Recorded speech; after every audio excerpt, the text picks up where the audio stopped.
भागवत में लिखा है कि चंद्रमा ने अपने गुरु बृहस्पति की पत्नी का हरण किया था। बिल्कुल लिखा है। क्या ये पाप नहीं है? बहुत अच्छा आपका प्रश्न है। और ऐसा देवताओं के चरित्र में कई जगह देखा जाता है। कई बार लगता है कि वो चरित्र भ्रष्ट है, ऐसा लगता है कई बार। जैसे गौतम ऋषि ने अहिल्या से संपर्क कर दिया, उसके पति का रूप धारण करके, छल करके, तो लगता है कि ये देवता ऐसे हैं, ये हैं। लेकिन नहीं, बिल्कुल ठीक है, कोई देवता गलत नहीं हो सकता। लेकिन आपको दरअसल वहाँ के रूल की जानकारी नहीं है, इसलिए आपको लगता है गलत है।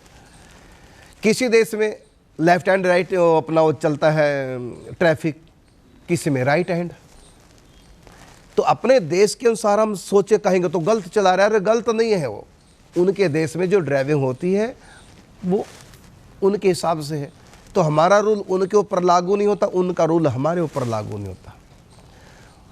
तो इसी प्रकार स्वर्ग का रूल मृत्युलोक पे लागू नहीं होता और मृत्युलोक का रूल स्वर्ग पे लागू नहीं होता।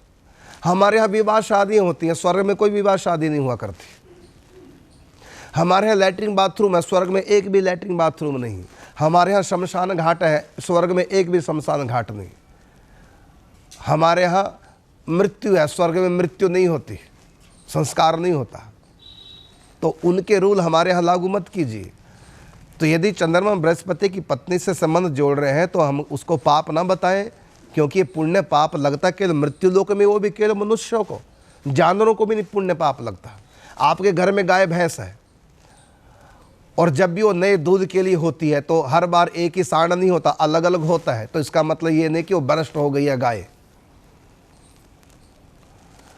अब की बार किसी और सांड से गाय हरी हुई है तो संतान हुई है, और इससे पिछले साल कोई और था और अगली बार शायद कोई और सांड। तो हर बार नया नया सांड गाय के लिए है। इसका मतलब ये नहीं कि हम गाय को कहेंगे कैरेक्टरलेस होगी गाय, वो भ्रष्ट होगी गाय। तब ये गौ माता पवित्र है। ये रूल जो है केवल मनुष्य के लिए लागू होते हैं। एक पत्नी का एक पति होगा। ये पतिव्रताएं मनुष्य योनि में होती है, जानवरों में पतिव्रता नहीं होती। जानवरों में हर बार नया नया पति हो सकता है, और जानवरों में यहाँ तक कि कुछ समय के बाद है, पहले भाई बहन थे, बच्चा बचिया भाई बहन, और बाद में वही पति पत्नी की तरह भी हो जाते हैं। तो ये नहीं कहेंगे कि भ्रष्ट हो गई गाय, अपने भाई के साथ संबंध जोड़ लिया गाय ने, उसका भाई सांड। तो वो तो ये रूल वहाँ के यहाँ लागू नहीं, यहाँ के रूल जानवरों में लागू नहीं होते हैं। तो जानवरों में ये सिस्टम नहीं है, उनको पाप पुण्य नहीं लगता इन चीज़ों का। तो जैसे जानवरों में पाप पुण्य नहीं होता, और ऐसे देवताओं के पास भी पाप और पुण्य दोनों वहाँ प्रवेश नहीं है। स्वर्ग में पाप और पुण्य दोनों का प्रवेश नहीं। स्वर्ग में प्रवेश है पुण्यों के फल का। मनुष्य योनि में जो पुण्य किए उसका फल वो स्वर्ग में लेते हैं।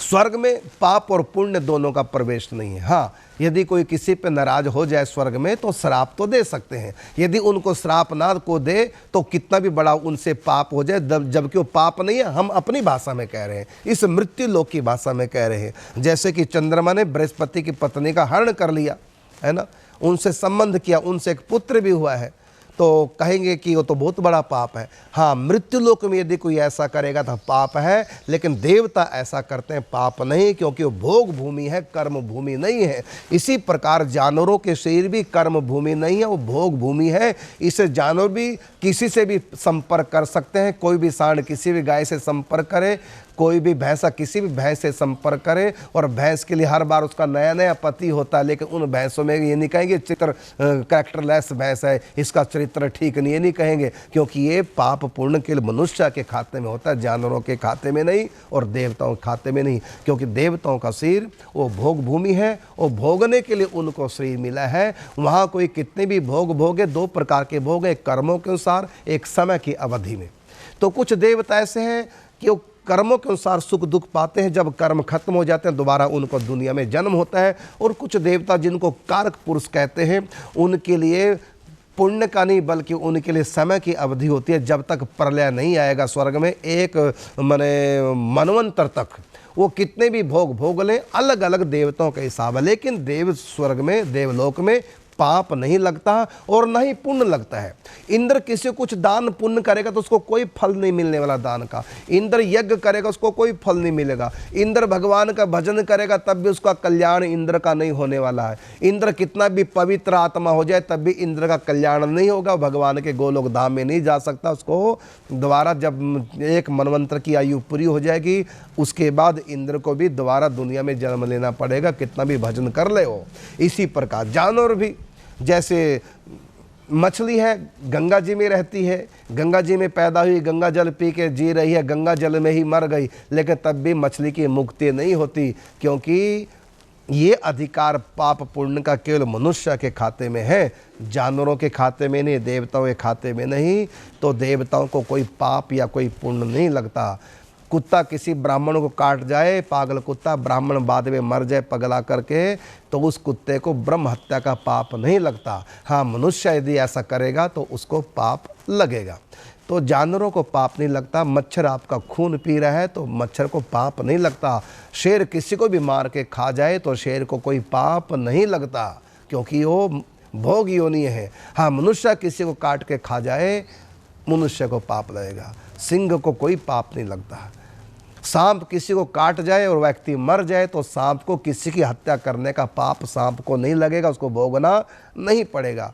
क्यों? क्योंकि कर्मण्येवाधिकारस्ते, ये केवल मनुष्य के लिए है, देवताओं के लिए और जंतुओं के लिए नहीं है। तो 84 लाख योनि में केवल मनुष्य है जो कर्म योनि है, भोग भूमि नहीं, और बाकी सब भोग भूमि है। वो अपने पुण्यों का फल भोगें या समय की अवधि में या पुण्य के अनुसार, उनको कोई पाप नहीं लगता। इसलिए चंद्रमा ने बृहस्पति की पत्नी का हरण किया, संपर्क किया, उससे उनके संतान भी हुई, लेकिन उनको कोई पाप नहीं लगा। इसलिए आप देवताओं की नकल नहीं करेंगे। आप ये ना सोचे देवता कर सकते तो हम भी करें। वो देवता है, वो भोगने के लिए गए हैं। स्वर्ग में अप्सराएं होती हैं और यहाँ भी अप्सरा है जिसको वैश्या कहते हैं। तो यहाँ तुम करोगे तो पाप लगेगा वैश्यावृत्ति करने का, लेकिन स्वर्ग में वहाँ संपर्क करो, वहाँ कोई पाप नहीं, क्योंकि वहाँ पाप का प्रवेश नहीं, ना पुण्यों का प्रवेश है। वहाँ तो पुण्यों का जो फल है वो फल को भोगने के लिए जा रहे हैं। इससे स्वर्ग के देवता हमारे आदर्श नहीं हो सकते और जानवर भी हमारे आदर्श नहीं हो सकते। गाय हमारी माता है लेकिन हमारी आदर्श नहीं हो सकती। गाय के लिए हर बार नया दूध होने के लिए नया दूसरा सांड होता है, लेकिन वो हमारा आदर्श नहीं हो सकती कि यहाँ भी स्त्रियाँ जब कोई भी पुरुष से संपर्क कर ले जानवरों की तरह। जब गाय हमारी माता, जब गाय ऐसा कर सकती है तो हम भी तो कर सकते हैं। नहीं, ये अधिकार अलग है, हमारा अलग है। इसलिए हमारे आदर्श ना देवता हो सकते हैं, ना कोई और जानवर हमारे आदर्श हो। यद्यपि गाय को जानवर कहना दोष है, लेकिन आप लोगों को समझाने के लिए मैं कह रहा हूं। तो कोई भी हमारे गाय हमारी माता, हमारी पूजनीय, हम पूजा करते हैं, भगवान की तरह मानते हैं, उसमें सब देवता का निवास है, उसके बाद भी गाय हमारी आदर्श नहीं हो सकती। इसी प्रकार से देवता हमारे आदर्श नहीं हो सकते, क्योंकि देवता को पाप और पुण्य दोनों नहीं लगता। देवता तो भजन भी नहीं कर सकते, उनको अधिकार ही नहीं। लेकिन हम भजन करेंगे, हम अच्छे बुरे कर्म करेंगे तो वो हमको लिखे जाएंगे भगवान के या धर्मराज के यहाँ। लेकिन देवता कुछ भी पाप पुण्य करें, आप जय शास्त्र पढ़ सकते हैं, नहीं तो कभी जाओ तो धर्मराज से देखना, वहाँ सब मनुष्यों के खाते हैं, लेकिन वहाँ जानवरों का कोई खाता नहीं और ना ही वहाँ देवताओं को कोई खाता। शेर किसी ब्राह्मण को खा गया, ब्रह्म हत्या का पाप हो नहीं लिखा जाएगा धर्मराज के यहाँ। धर्मराज के यहाँ केवल मनुष्यों का खाता है, क्योंकि पाप पुण्य का अधिकार केवल मनुष्यों का है, देवताओं का नहीं है। तो ये है आपके प्रश्न का उत्तर। अब आप समझ गए होंगे। आपने कहा था भागवत में लिखा कि चंद्रमा ने अपने गुरु बृहस्पति की पत्नी का हरण किया, क्या ये पाप नहीं है? तो बिल्कुल पाप नहीं है।